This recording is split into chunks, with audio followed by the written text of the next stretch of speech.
क्या एक ही जमीन पर दो दावेदार? क्या नेशनल हाईवे का मुआवजा मिलने के बाद भी जमीन पर फिर से कब्जे की कोशिश हो रही है? आखिर सच किसके साथ है और किसके दावे में है दम? शेरकोट से सामने आए इस विवाद ने कई बड़े सवाल खड़े कर दिए हैं। दर्शकों, स्वागत है आपका उन्नत न्यूज में। मैं वंश कुमार वर्मा। आइए जानते हैं आखिर पूरा मामला क्या है। शेरकोट क्षेत्र के मोहल्ला फतेहनगर में एक जमीन को लेकर विवाद इतना बढ़ गया कि मामला तहसील तक पहुंच गया। दोनों पक्ष अपनी अपनी बात पर अड़े हुए हैं और खुद को सही बता रहे हैं। अब इस पूरे मामले की जांच प्रशासन के सामने एक बड़ी चुनौती बन गई है। पहले पक्ष की ओर से शेरकोट के मोहल्ला इमामबाड़ा निवासी आजाद खान का कहना है कि पूरा मामला ये है कि मेरा नंबर 550 है जो NH 74 में आया हुआ है और मुझे उसका मुआवजा भी नहीं मिला है। मेरी जगह बची पड़ी है और ये अचल चौहान जो है ये इस टाइप के लोग हैं कि मिल मिला के अपना काम कर लेते हैं और मेरी जो बची ज़मीन है उसके ऊपर वो निर्माण कर रहा है। क्या कब्जा कर लिया आपने? कब्जा कर लिया, बनियाद बनियाद सब भर लिए। उनका कौन सा नंबर है जमीन का? उनका नंबर 549। आप 549 में क्या है? 550 में कुछ भी बचा पड़ा है।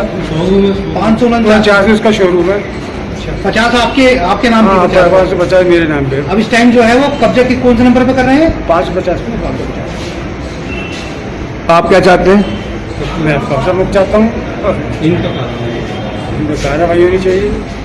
उन्होंने वर्ष 1996 में फतेहनगर स्थित यह जमीन खरीदी थी और तब से उसी जमीन पर उनका कब्जा है।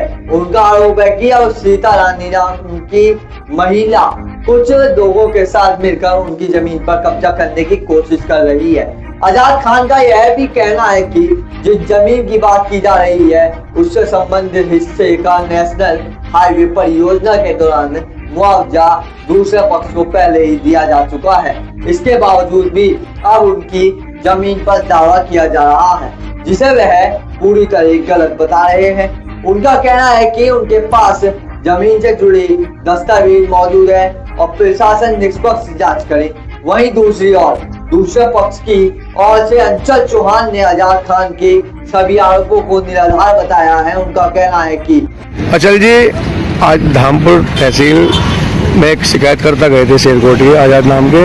उन्होंने आपके ऊपर आरोप लगाया जमीन पर कब्जा करने का, क्या कहना है आपका? ऐसे ना तो मैं कब्जा कर रहा ना मेरी जमीन है।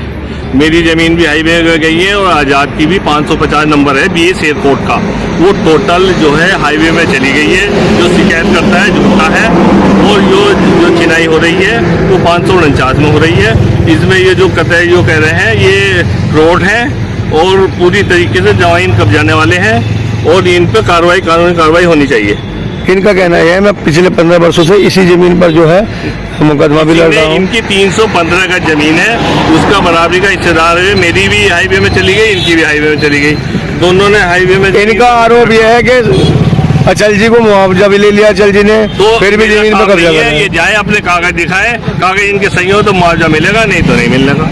यदि आजाद खान के पास वास्तव में जमीन के वैध दस्तावेज है तो उन्हें तहसील में प्रस्तुत करना चाहिए। उन्होंने कहा कि सच्चाई जांच के बाद ही सामने आएगी और किसी भी तरह के झूठे आरोपों से उन्हें बदनाम करने की कोशिश की जा रही है। जब दोनों पक्षों के बीच विवाद बढ़ा तो मामला तहसील पहुंचा। वहां अधिकारियों ने दोनों पक्षों की बात सुनी और दस्तावेजों की जांच के बाद उचित कार्रवाई करने का आश्वासन दिया।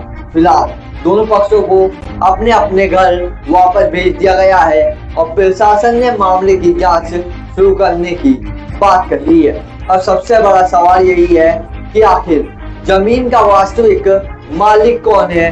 क्या दस्तावेज आजाद खान के दावे को सही साबित करेंगे या फिर जांच में दूसरे पक्ष की बात सही निकलेगी? इसका जवाब प्रशासनिक जांच पूरी होने के बाद ही सामने आएगा। हम स्पष्ट कर दें कि यह मामला फिलहाल जांच के अधीन है। दोनों पक्षों ने अपने अपने दावे किए हैं। अंतिम सत्य प्रशासनिक जांच और उपलब्ध आधिकारिक दस्तावेजों के आधार पर ही तय होगा। ऐसी ही हर बड़ी और निष्पक्ष खबर सबसे पहले देखने के लिए हमारे चैनल उन्नत न्यूज को सब्सक्राइब करें, वीडियो को लाइक करें, शेयर करें और कमेंट करके बताइए कि जमीन से जुड़े ऐसे विवादों का समाधान प्रशासन को किस तरह करना चाहिए। मैं अंश कुमार वर्मा, अच्छा नमस्कार।